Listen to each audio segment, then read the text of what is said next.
नमस्कार, मैं हूं मृत्युंजय कुमार झा और खाने के तेल को लेकर, खाद्य तेल की कीमतों को लेकर, सप्लाई को लेकर, पॉलिसी को लेकर बहुत चर्चा हो रही है और ग्लोबल ऑयल का कॉन्फ्रेंस चल रहा है। यहाँ पर दुनिया भर के ऑयल मार्केट के एक्सपर्ट दिग्गज यहाँ पर जुटे हैं। तो हम ये जानने की कोशिश कर रहे हैं कि हाल फिलहाल जो सरकार ने बड़ा कदम उठाया है इम्पोर्ट ड्यूटी का, उसके बाद का सिनेरियो बन क्या रहा है, आने वाले वक्त में तेल की सप्लाई, प्राइस, बाकी चीज़ें क्या रहेंगी, इस पर हम बात करेंगे। और इस पर बात करने के लिए हमारे साथ एक बेहद खास मेहमान जुड़ रहे हैं। हमारे साथ हैं Indian vegetable oil producer association के प्रेसिडेंट सुधाकर देसाई साहब और इमामी एग्रोटेक के सीईओ भी हैं। तो सुधाकर जी, बहुत स्वागत है आपका। बहुत चर्चा हो रही है, हमने बड़ा इसको डिटेल में कवर भी किया है ड्यूटी बढ़ने के बाद के इम्पैक्ट को। लेकिन एक उम्मीद ये थी कि जब इंडिया में ड्यूटी बढ़ेगी या जब तो ग्लोबल मार्केट में दाम कुछ कम हो जाएंगे, तो उतना डायरेक्ट इम्पैक्ट यहाँ के कंज्यूमर पर नहीं पड़ेगा, क्योंकि वहाँ जब दाम कम होंगे तो पूरा जो है नुकसान यहाँ के कंज्यूमर को नहीं होगा। लेकिन ऐसा हुआ नहीं, थोड़ा सा करेक्शन आया, फिर से दाम बढ़ने लगे। ऐसा क्यों हुआ है? आमतौर पे यहाँ पर जब ड्यूटी बढ़ती है तो ग्लोबल मार्केट में दाम कम होते हैं, लेकिन इस बार ऐसा नहीं हो रहा है, क्यों? So generally होना चाहिए when India increases the duties, international market will subside a little bit to absorb the cushion. But इस बार क्या हुआ, थोड़ा इनिशियली नी जर्क रिएक्शन से थोड़ा कम तो ज़रूर हुआ है, लेकिन दो तीन कारण है उसका। एक तो इंडिया का स्पॉट डिमांड है, फेस्टिवल डिमांड है, इंडिया ज़्यादा कवर्ड नहीं है। सो इंडिया के अलावा जो इंडोनेशिया, मलेशिया में जो स्टॉक्स है वो टाइट है। वहाँ का जो लेवी रिडक्शन होने वाला था उसका अभी तक कुछ अंदाज़ा नहीं लगा। तो वहाँ इंडोनेशिया में सीपीओ का टाइटनेस था और इंडिया का डिमांड था, और उसके साथ साथ सनफ्लावर ऑयल सीड जो ग्लोबली जो प्रोडक्शन है, रशिया, यूक्रेन, बल्गेरिया सब मिला के अंदाज़ा ये लग रहा है कि it is about 4 to 5 million turns less. मतलब नॉर्मली सनफ्लावर ऑयल का जो प्रेशर होना चाहिए अभी, वो शायद आएगा अभी हार्वेस्ट होने के बाद। और उसके साथ साथ ऐसा लग रहा था कि पाम का टाइटनेस की वजह से वो इंडिया में एट द मोमेंट पूरा ड्यूटी इंडिया में पास ऑन कर रहा है, और उसमें कोई बुरा चीज़ भी नहीं है, क्योंकि इंडिया ऑब्जेक्टिव यही था कि इंडिया का प्राइस स्टेबल बढ़े थोड़ा, ताकि सोयाबीन एमएसपी की तरफ जाए, और मस्टर्ड तो एमएसपी के ऊपर तो चल ही रहा है। तो बट आने वाले दिनों में 15-20 दिन के बाद थोड़ा शॉर्ट कवरिंग वगैरह ग्लोबल मार्केट में होने के बाद मुझे लगता है कि पाम मार्केट थोड़ा इसको अब्जॉर्ब करना पड़ेगा। इसलिए not only because of the absolute Indian duty, but today sun and palm, soybean and palm are almost at the same price. So we are expecting some increased production of palm in Indonesia, Malaysia in the next 2-3 months. So then palm will adjust itself lower. अच्छा, लेकिन एक मैं बात जानना चाह रहा हूँ कि ड्यूटी बढ़ने के बाद हमें ये जानकारी मिल पा रही है इसी कॉन्फ्रेंस में कि इंडिया की बाइंग भी बढ़ गई है। ऐसा क्यों? क्या रीजन है इसका? बाइंग क्यों बढ़ रही है अभी? बाइंग रुका हुआ था। देखिए, इंडिया में हम लोग ये जो महीना है ये पीक इंपोर्ट डिपेंडेंट महीना है ना, कि अभी खरीफ क्रॉप आएगा नवंबर में, and October November as you know is the festival demand, normally demand 10% ज़्यादा रहता है।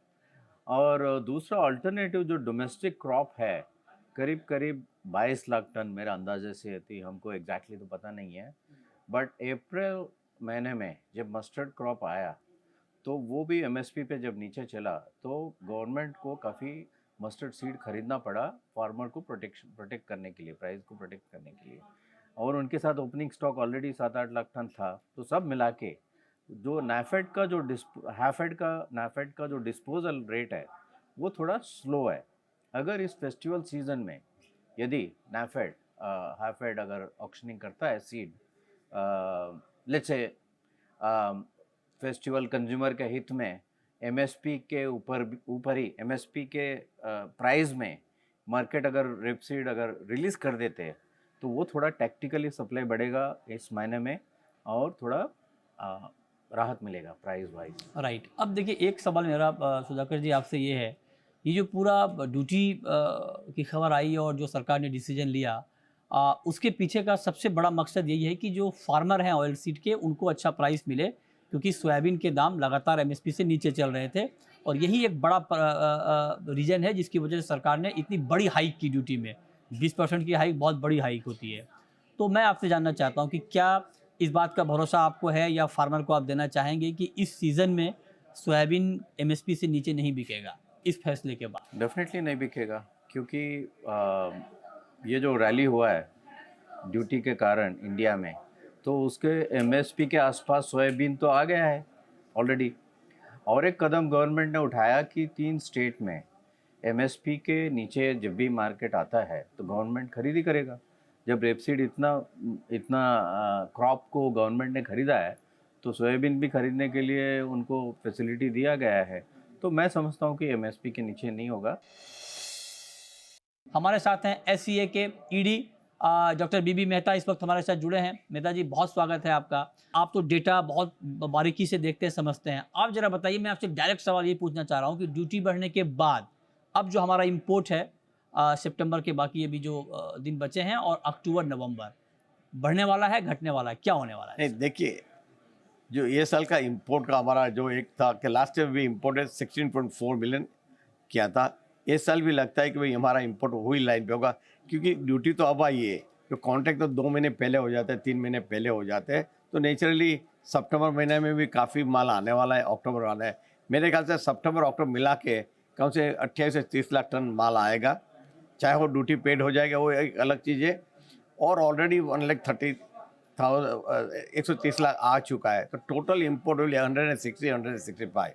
तो definitely and supply chain is so smooth, कोई चिंता का विषय तो नहीं। ड्यूटी बढ़ने का इंपोर्ट के आंकड़ों पर कोई इम्पैक्ट नहीं पड़ेगा, नहीं, बराबर ही रहेगा। बराबर कोई ज़्यादा फर्क नहीं पड़ेगा। बाद में फ़र्क पड़ सकता है थोड़ा, पर देखिए, ये एडिबल ऑयल एक ऐसी चीज़ है, सबको ज़रूरत है। चाहे 10 रुपये किलो बढ़े या 5 रुपये किलो बढ़े या 15 रुपये, एडिबल ऑयल तो खाना है जरूर। कि आपके घर में 3 किलो चाहिए तो 3 किलो चाहिए, इसके लिए ज़्यादा फर्क नहीं पड़ता। और ऐसे बजट में भी फर्क नहीं पड़ता। मैं एक सिंपल एग्जांपल दे रहा हूँ। एक 2 या 3 आदमी का फैमिली में आपको 3 किलो महीने में चाहिए। अगर 10 रुपये भी बढ़ गया तो 30 रुपया बढ़ा हो तो क्या फर्क पड़ता है? पर उसका फर्क पड़ता है किसान को। हाँ, वो बात तो वो ठीक जो है। गवर्नमेंट ने अभी जो एमएसपी बढ़ाई, एमएसपी पहले तो एश्योरेंस दे दिया, उसके वजह से मार्केट अच्छी चली। बाद में ड्यूटी भी क्यों बढ़ाई है कि भाई किसान को अभी नया क्रॉप 1-2 वीक में आ जाएगा तो उनको सही दाम मिले। तो तो अब गवर्नमेंट, मिलेंगे सर, आपको इस बात का भरोसा है कि ड्यूटी बढ़ने से सोयाबीन फार्मर को एमएसपी या उससे ऊपर का भाव मिलेगा? यस, उसको एमएसपी पे भाव मिले, नहीं मिले तो गवर्नमेंट को खरीदना पड़ेगा। प्लीज एश्योर्ड में एमएसपी 4,892 रुपये की जो एमएसपी है, वो भाव पे तो उसका सोयाबीन बिकेगा। जो जब ही 2 महीने पहले ऐसा लगता था कि 4,000 से नीचे चला जाएगा, वो तो डर निकल गया किसान को। और दूसरा जो एक सबसे बड़ी बात है, जो बारिश हो रही है अभी, उसके बाद रबी की फसल बहुत अच्छी आएगी। रबी की भी फसल, मतलब से मस्टर्ड की जो 115-120 लाख लास्ट में था, हो सकता है अगर बारिश ठीक रही और जब ये सब सॉइल मॉइस्चर है सितंबर अक्टूबर में, तो मस्टर्ड का क्रॉप बहुत अच्छा आ रहा है और सारे रिजर्व फुल रहते हैं। अगर मस्टर्ड को पानी देना है तो वो भी एक फ़र्क पड़ेगा कि वहाँ पानी भी है, तो मस्टर्ड का भी क्रॉप अच्छा आएगा। सोयाबीन का तो अभी जो दिख रहा है कि 125 लाख हेक्टर में जो सोइंग हुआ है, तो हो सकता है 12-13 मिलियन टन का सोयाबीन का क्रॉप आ जाए। हाँ, कहाँ का नुकसान हुआ है, एक्सेस रेन है, पर नुकसान 2% का है, फ़ायदा 25% का है जो बारिश हुई है। ऐसे ग्राउंडनट बेल्ट में भी काफ़ी अच्छा है, सौराष्ट्र, नॉर्थ गुजरात काफ़ी अच्छा है, वहाँ एक बारिश की ज़रूरत है। एक राउंड बारिश का अगर आ गया है 2-3 इंच बारिश, तो ग्राउंडनट का भी एक्सेलेंट क्रॉप आएगा। तो ये है खरीफ में मेन क्रॉप है ग्राउंडनट एंड दी सोयाबीन, दोनों अभी शेपिंग वेल है, तो वो भी एक चेकमेट करेगा। आपने एक और मार्क किया होगा, लास्ट ईयर भी इम्पोर्टेड 164 लाख, ये साल भी 164 उतना ही इम्पोर्टेड। तो अपनी नई आबादी बढ़ी, आज आबादी बढ़ी 1.06% पे, 15 मिलियन की आबादी बढ़ी, पर कैपिटा कंजम्पशन बढ़ रहा है, फिर भी हमको इंपोर्ट नहीं बढ़ा है। इसका मतलब डोमेस्टिक प्रोडक्शन बढ़ रहा है, डोमेस्टिक कंजम्पशन बढ़ रहा है, डोमेस्टिक प्रोडक्शन बढ़ रहा है। लास्ट ईयर भी अच्छा क्रॉप था और ये साल भी उम्मीद किया जाए अच्छे क्रॉप आएंगे, तो अगले साल हमारा इंपोर्ट नहीं बढ़ेगा, इट विल बी चेकमेट और स्लाइटली लोअर। अगर अच्छी दोनों ग्राउंडनट, सोया और मस्टर्ड की अच्छी क्रॉप रही तो अगले साल इंपोर्ट थोड़ा कम होगा। हमारे साथ हैं दोराब मिस्त्री, जो कि डायरेक्टर हैं गोदरेज इंटरनेशनल के। दोराब जी, बहुत बहुत स्वागत है आपका जी बिजनेस पर। और ड्यूटी बढ़ने के बाद बहुत अलग अलग तरह की चर्चा हो रही है कि प्राइस का क्या होगा, नहीं होगा, सप्लाई सिचुएशन क्या होगा। एक जो इस बात की संभावना थी कि इंडिया में ड्यूटी बढ़ने के बाद ग्लोबल प्राइस घटेंगे, दाम घटेंगे, वो बहुत हद तक नहीं हुआ, क्योंकि वहाँ पर दाम बढ़, पाम तेल आप देख लीजिए दाम कितने बढ़ रहे हैं। ऐसा क्यों हुआ कि ड्यूटी यहाँ इंडिया में बढ़ने के बाद भी ग्लोबल प्राइस कम नहीं हो रहे हैं? देखिए ये स्पेशली पाम बताती के। ये हमें बताता है कि पाम की मार्केट में बुलिश लोगों की पकड़ कितनी स्ट्रांग है। और इसका कारण है कि पाम की दुनिया में एक प्रकार की हवा चली है कि 1 जनवरी से इंडोनेशिया में बायोडीजल का उत्पादन और बढ़ने वाला है और B35 से ये लोग B40 तक जाएंगे। तो ये जो 5% ज़्यादा बायोडीजल की खप होगी इंडोनेशिया में, उससे 1.5 मिलियन टन ज़्यादा पाम ऑयल लगेगा। 1.5 मिलियन टन ज़्यादा पाम ऑयल लगेगा 5% बढ़ाने के लिए। तो अब देखिए इस साल इंडोनेशिया में प्रोडक्शन बढ़ने वाली नहीं है, शायद थोड़ी कम होगी, क्योंकि पहले जो एल नीनो की इफ़ेक्ट थी पहले 3-4 महीनों में, उससे प्रोडक्शन में थोड़ी रुकावट है। अब प्रोडक्शन कम और यूज़ ज़्यादा होने वाला है अगले साल में, तो इसलिए इंडोनेशिया में प्रोड्यूसरों में बहुत कॉन्फिडेंस था कि ये मार्केट घटने वाला नहीं है। अच्छा। और जब इंडिया ने ड्यूटी बढ़ाई और मार्केट नहीं गिरी, सबको उम्मीद थी कि मार्केट गिरेगी 100 रिंगिट 200 रिंगिट, कोई कहते थे कि नहीं 300-400 रिंगिट मार्केट घटेगी। मार्केट बिल्कुल नहीं गिरी। तो ये स्पेक्यूलेटर्स और फंड वालों को एकदम हौसले उनके बढ़ गए और इनको कॉन्फिडेंस आया कि ये मार्केट बहुत मजबूत है और इसको और आगे चलाए। अब आप मुझे पूछेंगे कि आगे क्या होगा। हाँ। तो मेरा मानना है कि इस प्रकार की मार्केट बिहेवियर से हिंदुस्तान के कंज्यूमर के ऊपर बहुत बोझ आ गया। पूरा 18,000 रुपये की ड्यूटी का बोझ हिंदुस्तान के कंज्यूमर पे आया है। मतलब 18 रुपए किलो। 18 रुपये किलो। अब आप देखिए हिंदुस्तान का कंज्यूमर बहुत प्राइस कॉन्शियस है। हाँ, राइट। अब हमारी मार्केट में 2-3 स्ट्राटा है, जो नीचे के जो 2-3 स्ट्राटा है वो बिल्कुल प्राइस कॉन्शियस है और इससे ये भाव बढ़ने से थोड़ा कंजम्पशन घटने वाला है ही है जरूर। ये अब नहीं घटेगा दिवाली के, पर उसके बाद बात जरूर हम घटेगा। देखेंगे। आप कह रहे हैं दाम बढ़ने से थोड़ी डिमांड कम होगी। आपने जो ये बात कही सर, मैं इसमें एक बात और जोड़ना चाहूँगा, क्योंकि गवर्नमेंट बहुत इसको लेकर के सीरियस है कि दाम बहुत ज़्यादा रिटेल में नहीं बढ़ने चाहिए। और उनका ये कहना है कि भाई चूंकि लोअर ड्यूटी पे काफ़ी इंपोर्ट हो चुका है, जो पहले की MRP है वो अभी कंज्यूमर को मिलते रहना चाहिए, बहुत जल्दी दाम बढ़ने को पास ऑन नहीं करना चाहिए। आप इस बात से एग्री करते हैं और आपको भी लगता है कि अगले 15-20 दिन या महीने भर तक दाम ना भी बढ़े तो कोई दिक्कत नहीं है, दाम नहीं बढ़ने चाहिए, मतलब MRP? बिल्कुल बिल्कुल ठीक है, लेकिन एक बात है कि हिंदुस्तान में स्टॉक उतना बड़ा नहीं है जितना कि लोग इमेजिन करते हैं। उतना बड़ा स्टॉक नहीं था, क्योंकि आजकल हम लोग भी बहुत एफिशिएंट बन गए, हमारी ट्रांसपोर्ट लॉजिस्टिक्स वगैरह एफिशिएंट बन गई और cost of money is very high. तो इसलिए स्टॉक उतने बड़े नहीं थे जितने कि जो स्टॉक था वो सोयाबीन ऑयल और सनफ्लावर ऑयल का ज़्यादा स्टॉक। अब आपने इंडोनेशिया का जिक्र किया कि वहाँ पे B35 से B40 पर शिफ्ट कर रहे हैं, उससे 1.5 मिलियन टन उनकी डिमांड बढ़ जाएगी, मतलब 15 लाख टन की डिमांड इंडोनेशिया में पाम तेल की बढ़ जाएगी। अब चूंकि इंडिया बहुत बड़ा बायर है पाम ऑयल का, इंडोनेशिया से और मलेशिया से हम पाम तेल ज़्यादा खरीदते हैं, तो क्या इंडिया की बाइंग पर कोई इम्पैक्ट आएगा इंडोनेशिया के B40 पर शिफ्ट होने का? इंडिया की बाइंग पर एक ही कारण हो इम्पैक्ट कर सकता है और वो है भाव, प्राइस। अगर प्राइस नीचे अगर नहीं आई, अब ये ड्यूटी तो बढ़ गई, अब सरकार को देखना होगा, एक बार प्रोक्योरमेंट हो चुकी, एक बार फसल बाजार में आ चुकी, उसके बाद सरकार को ये निर्णय लेना होगा कि अब भी ड्यूटी को जारी रखे या तो ड्यूटी को घटाए। ये एक मेरा मानना है कि दिसंबर महीने तक फसल आ गई, प्रोक्योरमेंट हो चुका, किसानों को पैसे मिल गए, सरकार ड्यूटी जरूर घटाएगी। अच्छा, दिसंबर के बाद घटाएगी? मुझे तो उम्मीद है, क्योंकि अंतरराष्ट्रीय बाजार ऊपर जा रहा है, तो ये सरकार को तो कंज्यूमर का भी ख्याल रखना चाहिए। और मेरा तो ये मानना है कि हमारी सरकार बहुत सतर्क है और बिल्कुल टाइम टू टाइम फॉलो करती है। तो ये ज़रूर ये लोग कुछ ना कुछ कदम कंज्यूमर के लिए भी उठाएंगे, लेकिन थोड़े समय के बाद।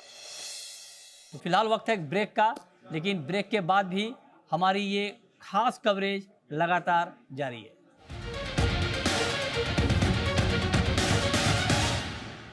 ग्लोबल मार्केट में क्या चल रहा है, डिमांड सप्लाई का सिनेरियो क्या रहेगा, ये बताने के लिए हमारे साथ दुनिया के मशहूर ऑयल एनालिस्ट और ऑयल वर्ल्ड के सीईओ थॉमस मिल्के हमारे साथ हैं। Mister Milke, thank you very much for joining us. What will be the demand supply scenario of edible oil, global edible oil for the next 2-3 months? The global edible oil outlook will be characterized by short supplies of sunflower oil and rapeseed oil worldwide. It will be characterized by a surplus in soybeans and by currently relatively tight supplies of palm oil. Overall, if we put all the major edible oils together, the global market is facing a slowing down of the growth in world production and a deficit worldwide in the next 12 months, which will lead to a decline in stocks and will lead to higher prices. The price increase will most likely be driven by sunflower oil, and the shortage in sunflower oil will pull up the other edible oils. Also soybean oil. Soybean oil at the moment is the cheapest oil on the world market. Drives up soybean oil and also is going to drive up palm oil prices in the next couple of months. Okay, so do you think there would be an impact on global edible oil prices because of India's duty hike? The impact of last Friday's duty hike in India was rather limited. The prices reacted bearishly immediately after the announcement, because the announcement came with a relatively high price increase, duty increase. But during the past 3 days, we have seen that the global market has actually increased. Contrary to earlier occasions, global markets have increased under the lead of all the edible oils. Palm oil prices are rallying, sunflower oil prices are appreciating, and also soybean oil prices are appreciating. India has apparently missed the right timing of covering their palm oil requirements. India at the moment has a short cover, an insufficient cover for the next couple of weeks. And this is the reason why we have seen a lot of buying from Indian consumers, from Indian importers, from Indian refiners today and yesterday, which has pushed up prices. Also in South America, India has been an active buyer of soybean oil, mainly in Argentina, but also in Brazil. And there is a big lineup of ships for September and October shipment out of South America in soybean oil to India. And this also shows that Indian demand is very strong. Import margins are currently favorable in the short term, and there is a need to replenish stocks in India and to import sufficient quantities to cover demand in India. Right, last question. What's your outlook on soya oil, sunflower oil and palm oil for next 2-3 months? Not easy question, because it depends so much on farmer selling in Argentina. What can the Argentine crushers crush? What do they get from the farmers? It depends on farmer selling in the Black Sea region for sunflower seed. It depends what China is doing in regard to Canadian canola. Will China shut the door for imports of Canadian canola? This would also have a big impact on the market. We are facing a surplus in soybeans, also in India, with a good crop, and particularly worldwide. We have plenty of soybeans worldwide, but soybeans are not the right oil seed to satisfy or to remove a global oil shortage because soybeans have only 18% oil, 78-79% meal. We are facing a situation in which soybean meal prices will come under significant pressure in the coming months. Also in India, India will have difficulties in sell soybean meal on the domestic market because Argentine, Brazilian, US soybean meal is offered at very low prices because of oil-driven crushings. This creates a problem for the Indian industry. If the Indian industry cannot sell the meal to the world market, it will slow down the crush of soybeans in India and will also slow down production of vegetable oils. So very complex, very difficult situation. We are monitoring the market every day. We give a daily and a weekly newsletter, and we do this to be of service to our clients in 100 countries, including India. Thank you very much, Mr. Milke, for joining us. Thank you very much. Thank you. Thank you. Thank you.